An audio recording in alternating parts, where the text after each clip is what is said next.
تو اسے کلمے کی تلقین اس طرح نہیں کرنی چاہیے کہ کلمہ پڑھو، آپ جلدی سے کلمہ پڑھو، یہ نہیں کرنا چاہیے. یاد رکھیے گا، بندہ بڑی تکلیف میں ہوتا ہے، سکرات کا عالم ہوتا ہے نا، آپ اس کو یہ کہیں گے کلمہ پڑھو اور وہ تکلیف کے عالم میں یہ کہہ دے جاؤ میں نہیں پڑھتا تو غلط ہو جائے گا مرتے وقت.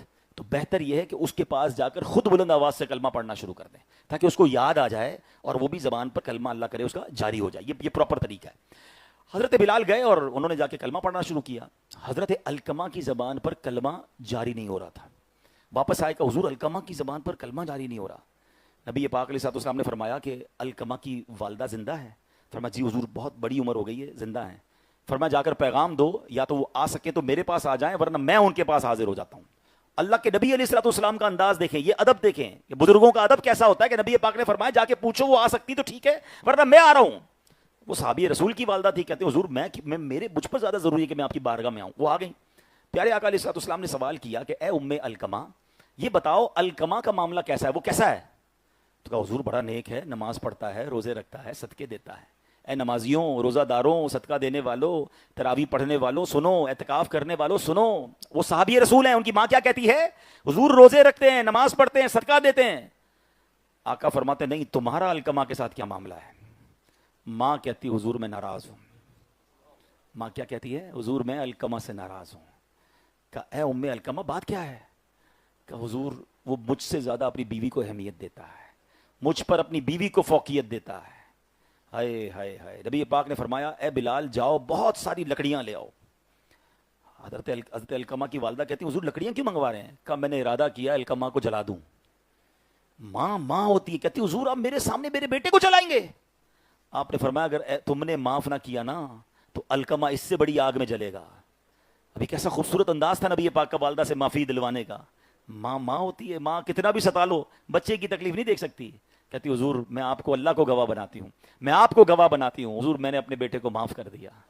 نبی پاک نے پھر بھیجا حضرت بلال کو، بلال جاؤ دیکھو علقمہ کی زبان پر کلمہ جاری ہوتا ہے کہ نہیں. حضرت بلال کمرے میں داخل ہوتے ہیں، حضرت علقمہ کی زبان پر کلمہ جاری ہو جاتا ہے. ماں باپ کو ستانا نہیں، کہیں ایسا رہو مرتے وقت کلمہ نہ آئے زبان پر. یہ اتنا شدید گناہ ہے، یہ اتنا شدید گناہ ہے، اندازہ ہی نہیں ہے لوگوں کو. اللہ کریم نے جب جہاں اپنی عبادت کا فرمایا اکثر جگہوں پر اس کے ساتھ والدین کے ساتھ بہترین سلوک کا فرمایا. اور اللہ نے سخت وعیدیں، سخت عذاب نازل فرمانے کا حکم قرآن اور حدیث میں موجود ہے ماں باپ کو ستانے والوں کو.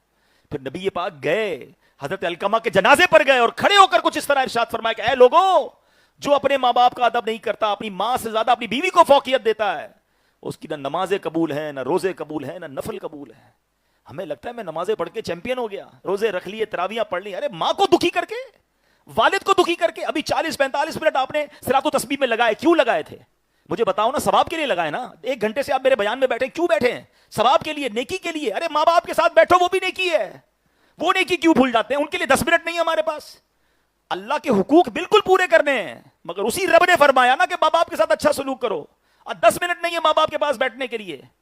آج کل تو بچوں کو سمجھاؤ تو کہتے ہیں مولانا صاحب آپ کہتے ہیں ابو تو ہر وقت ڈانٹتے ہی رہتے ہیں، وہ چیختے ہی رہتے ہیں، وہ جناب غصہ ہی کرتے رہتے ہیں. ارے پیارے بھائیوں آپ کو ابھی تک مسئلہ ہی سمجھ نہیں ہے. آج آپ میں ایک بات سمجھا دیتا ہوں، نوجوان سارے سیٹسفائی ہو جاؤ گے. آپ کو اپنے ماں باپ کی ڈانٹ بری نہیں لگے گی.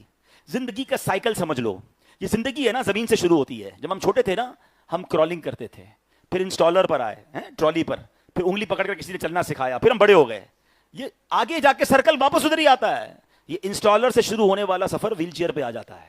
بزرگ لوگ کرسیوں پہ آ جاتے ہیں، پھر ان کو بھی کسی کے سہارے کی ضرورت ہوتی ہے. بس یہ امیجن کر لو کہ اگر میرے گھر میں 5 سال کا بچہ ہے اور 60 سال کا بوڑھا ہے، یہ دونوں برابر ہیں. جب آپ کو 5 سال کے بچے کی ضد بری نہیں لگتی، جب آپ کو 5 سال کے بچے کی ڈانٹ بری نہیں لگتی، بلکہ 5-6 سال کے بچے کو تو آپ بار بار ایک ہی چیز پوچھتے ہو، بیٹا وہ والی پویم سناؤ ذرا، وہ والا جملہ واپس بولو، وہ کہتا ہے آپ مسکراتے ہیں. وہ 100 بار کہتا ہے آپ کو اچھا لگتا ہے. بوڑھا باپ ایک ہی بات 3 بار ریپیٹ کرتے، بچے کہتے بار بار ایک ہی بات کیوں کرتے ہو. آج کے دور میں ایک اور بات سمجھ لو، آج والدین کے ساتھ اگر کسی کو والدین کی خدمت کا موقع ملا ہے نا بڑھاپے میں، یو آر سو لکی. خدا کی قسم کئی والدین تو ایسے تھے جنہوں نے ہمیں خدمت کا موقع ہی نہیں دیا.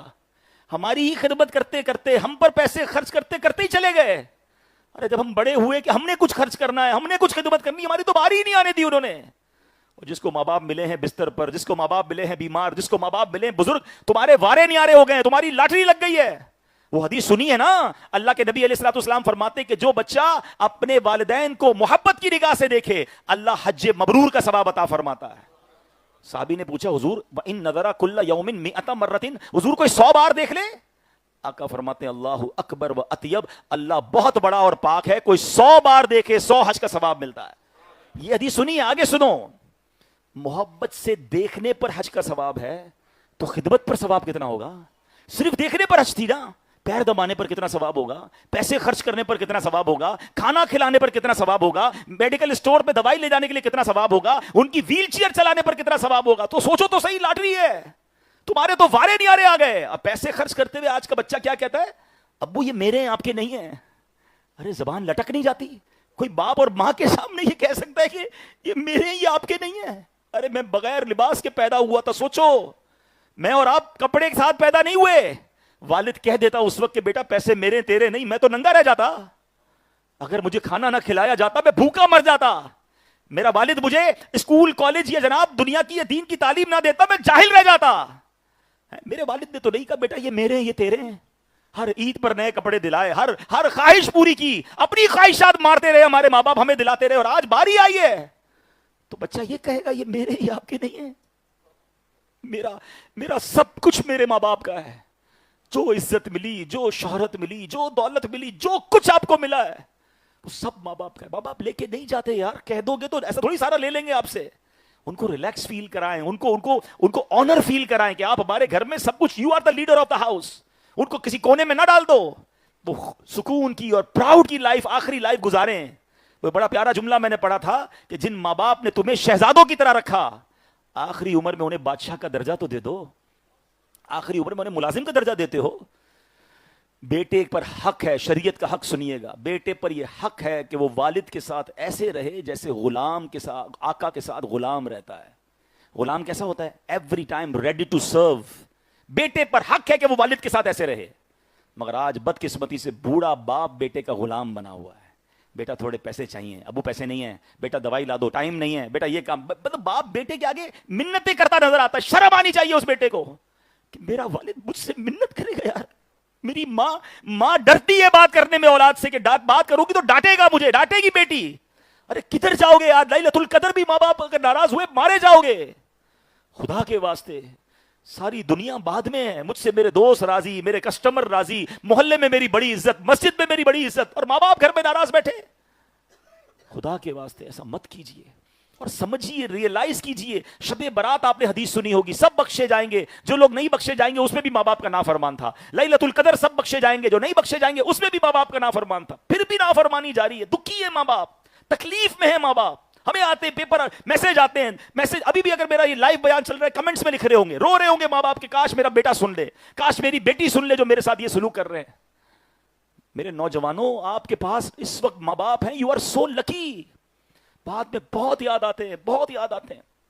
اور آخری بات، ورنہ یہ موضوع ایسا ہے میں ساری رات اس پر بیان کرتا جاؤں، ایک بات اور یاد رکھنا، یہ وہ گناہ ہے، یہ وہ بدبختی ہے کہ باقی گناہوں کی سزا قبر یا آخرت میں ملے گی، ماں باپ کی نافرمانی، ماں باپ کو ستانا، آخرت میں تو سزا ملنی ہے، وہ دنیا میں بھی دیکھتا ہے، اپنے بچوں میں دیکھتا ہے، اس کے بچے اس کے نافرمان ہو جاتے ہیں۔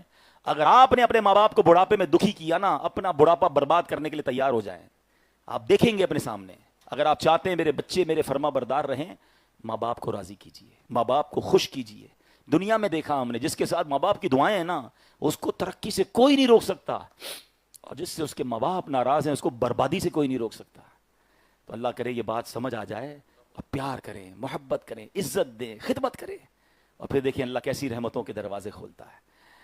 درود پاک پڑھ لیں، صلو علی الحبیب صلی اللہ تعالی علی محمد صلی اللہ علیہ وسلم۔ آگے چلتے ہیں۔ نبی پاک علیہ السلام نے فرمایا اب پانچویں مرحلے پر زبان کے بارے میں سوال ہوگا۔ 4 ہو گئے، پل صراط پر زبان کے بارے میں سوال ہوگا۔ جس کی زبان پر گالیاں ہیں، غیبت ہے، چغلی ہے، فحش باتیں، خدا کے واسطے توبہ کر لیں، ورنہ یہ زبان کہیں پل صراط پر مروا نہ دے۔ 6 مرحلے پر 6th کوسچن کیا ہوگا؟ فرمایا پڑوسی کے بارے میں سوال ہوگا۔ دیکھو میرا دین کیسا پیارا ہے، مسلمان مل کے رہیں، محبت سے رہیں۔ آج پڑوسی پریشان ہوتا ہو تو ہو جائے، پہلے تو پڑوسی کا نام ہی نہیں پتا۔ ہم میں سے بہت بڑی تعداد ہے جو پڑوسی کو بھی نہیں پہچانتے۔ اچھا آپ ہمارے برابر میں رہتے ہیں، مجھے تو پتہ ہی کوئی نہیں تھا۔ حالانکہ شریعت نے پڑوسیوں کے کیا حقوق بیان کیے. نبی پاک علیہ السلام قسم اٹھا کر فرماتے ہیں واللہ لا یؤمنو, اللہ کی قسم وہ مومن نہیں ہو سکتا. واللہ لا یؤمنو, اللہ کی قسم وہ مومن نہیں ہو سکتا. تیسری بار فرمایا واللہ لا یؤمنو, اللہ کی قسم وہ مومن نہیں ہو سکتا. صحابہ نے عرض کی یا رسول اللہ کون ہے جو مومن نہیں ہو سکتا؟ فرمایا الذی لا یأمن جارہ بوائقہ, فرمایا وہ جس کا پڑوسی اس کے شر سے محفوظ نہ ہو. پڑوسی اگر تنگ ہے, ایمان کے لیے ضروری ہے اس کو راضی کرنا. ہمارے ایمان کی یوں سمجھے کمپلیشن کے لیے ضروری ہے کہ پڑوسی راضی ہو. دوبارہ وہ عرض کروں گا, ہمیں بہت سارے حقوق اللہ کا بڑا شوق ہے. میں نہیں کہتا نہ کریں, روزے رکھیں, نمازیں پڑھیں, صدقہ دیں, حج کریں, بہت اچھی بات ہے, مگر حقوق العباد کیوں بھول جاتے ہیں؟ ایک حدیث سن لیں, بات اور سمجھ آ جائے گی. امام بخاری نے حدیث پاک نقل کی, بخاری کی حدیث. ایک مرتبہ پیارے آقا علیہ السلام سے عرض کیا گیا حضور ایک عورت ہے, رات بھر عبادت کرتی ہے, نفلی روزے بھی رکھتی ہے, بڑی نیک ہے, صدقہ خیرات بھی بہت کرتی ہے, مگر وہ اپنی زبان سے پڑوسیوں کو تکلیف پہنچاتی ہے. کیا سنا آپ نے؟ روزے ہیں, نفل ہیں, رات عبادت ہے, صدقہ خیرات بھی ہے, بڑی نیک بھی ہے, مگر زبان سے پڑوسیوں کو تکلیف پہنچ رہی ہے. نبی پاک فرماتے لا خیر فیہا, اس میں کوئی بھلائی نہیں, ہی من اہل النار, وہ جہنمیوں میں سے ہے. نمازی, روزہ دار, صدقہ کرنے والا جہنم میں, because neighbours are not happy with him, neighbours are not happy with her. وہ راضی نہیں تھے نا. اب آگے سنیے, صحابہ کرام نے ایک دوسری عورت کا ذکر کرتے ہوئے عرض کیا حضور ایک عورت ہے, فرض نمازیں پڑھتی ہے, نفل نمازیں نہیں پڑھتی, پنیر صدقہ کرتی ہے, کسی کو تکلیف نہیں پہنچاتی. ارشاد فرمایا ہی من اہل الجنہ, وہ جنتی عورت میں سے ہے. بہت ساری عبادتیں نہیں ہیں نفلی, مگر تکلیف نہیں پہنچاتی ہے. تو یہ بات سمجھ لیجئے کہ اگر لوگ ناراض ہیں نا تو پل صراط پہ روکا جا سکتا ہے. پڑوسیوں کے ساتھ اچھا سلوک کیجئے. اور اب آخری بات, جو 7واں سوال ہوگا, فرمایا کہ یہ سوال ہوگا کہ کیا تم سچ بولتے تھے, سچے تھے؟ جواب ہاں میں ہوگا تو پل صراط پار ہو جائے گا, اور اگر بندہ جھوٹا ہوا تو پھنس جائے گا. آج کتنا برا حال ہے, سچ بولنے والے تو بہت تھوڑے ملتے ہیں. قرآن کیا فرماتا ہے؟ وَاجْتَنِبُوا قَوْلَ الزُّورِ, اور جھوٹی بات سے اجتناب کرو.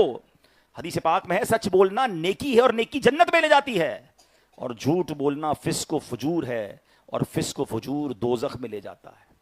نبی پاک علیہ السلام نے خواب دیکھا تھا نا, فرمایا مجھے دو آدمی میرے ساتھ آئے, اور میں نے دیکھا ایک کھڑا تھا, دوسرا بیٹھا تھا.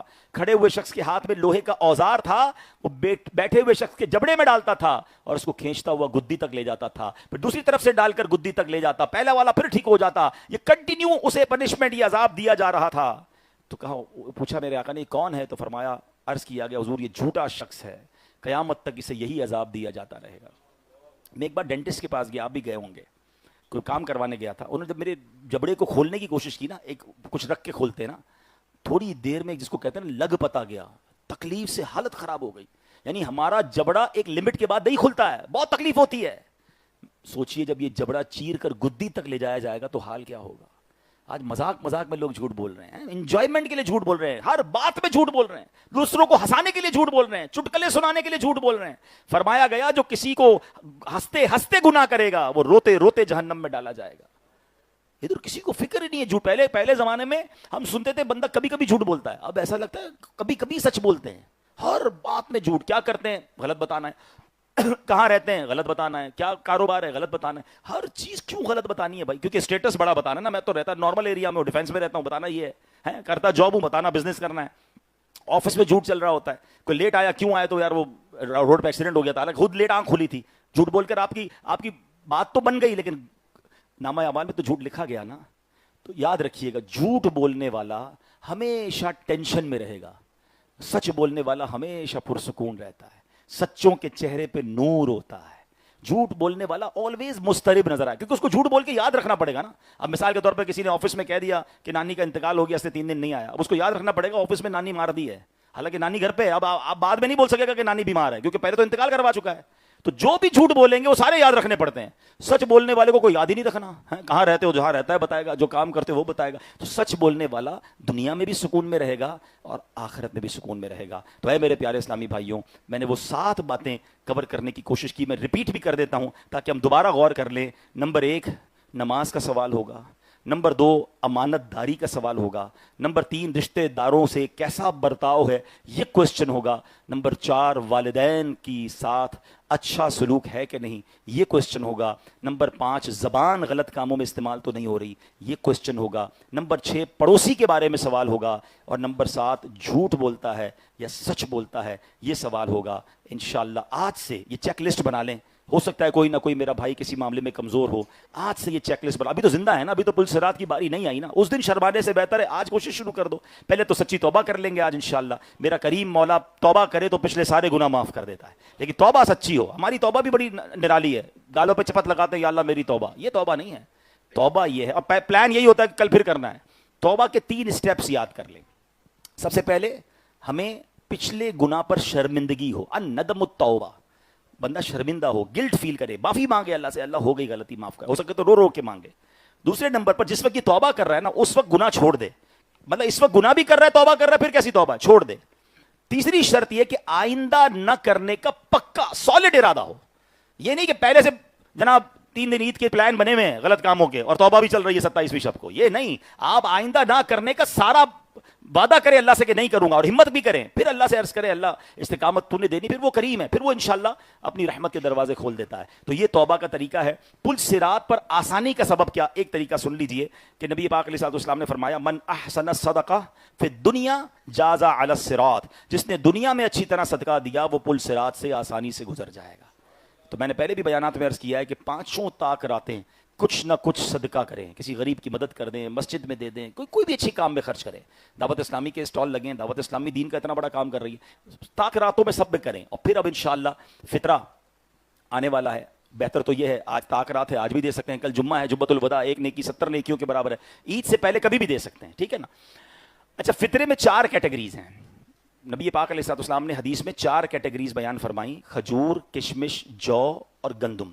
سب سے جو سستا والا فطرہ لوئسٹ کیٹیگری ہے وہ گندم کا ہے، اب میں سے بہت بڑی تعداد وہ گندم کا فطرہ دے دیتی ہے، شرعاً جائز ہے، فطرہ ہو جائے گا، مگر اپنے دل سے پوچھئے کہ کیا عید کی اپنی خریداری میں بھی ہم اسی طرح کرتے ہیں کہ دکاندار کے پاس جائیں، سب سے اچھے سب سے سستے والے کپڑے نکال دو، سب سے سستے والے چپل دے دو، سب سے سستے والی ٹوپی دے دو، بھائی عید پڑھنی ہے، اپنے لیے بہترین خریدنا ہے، اللہ کی راہ میں سب سے لوئسٹ کیٹیگری، اپنے دل سے پوچھے نا۔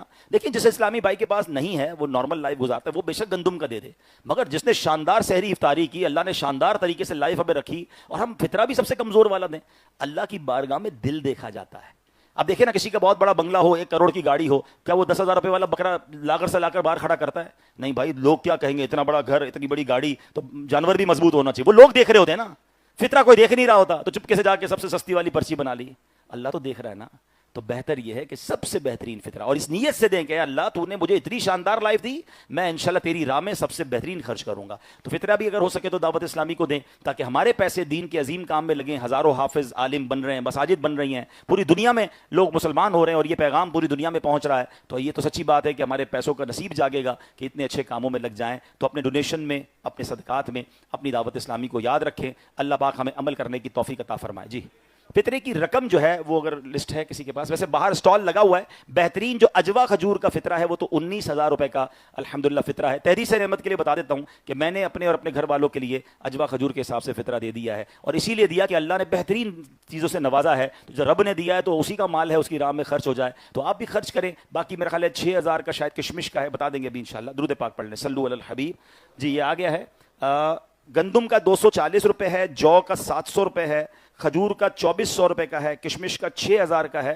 اور اجوا کھجور کا 19,000 روپے کا۔ یہ 5 قسم کے کھجور میں 2 کیٹیگریز بنا دی گئی ہیں، نارمل کھجور بھی اور اجوا کھجور بھی، جس کو دیکھیں اس میں کوئی زور زبردستی نہیں ہے، آپ کی اپنی مرضی ہے، آپ کا اپنا دل ہے کہ یار مجھے اللہ نے لاکھوں کروڑوں سے اچھا رکھا ہے تو میں اللہ کی بارگاہ میں بہترین خرچ کروں، تو ہمیں کرنا چاہیے۔ کیا آپ بھی چاہتے ہیں معلومات، روحانیت اور کچھ نیا ہر دن؟ تو پھر آپ بالکل صحیح جگہ پر آئے ہیں۔ یہ ہے ARN اسلامک ٹی وی، ایک ایسا پلیٹ فارم جہاں روزانہ آپ سنیں گے حضرت علامہ عبدالحبیب اتاری دامت برکاتہم العالیہ کی ایمان افروز تقاریر، علم، تقوی اور دلوں کو بدل دینے والے پیغامات صرف یہاں۔ تو دیر کس بات کی؟ ابھی سبسکرائب کریں اور دین کی روشنی سے اپنے دل کو منور کریں۔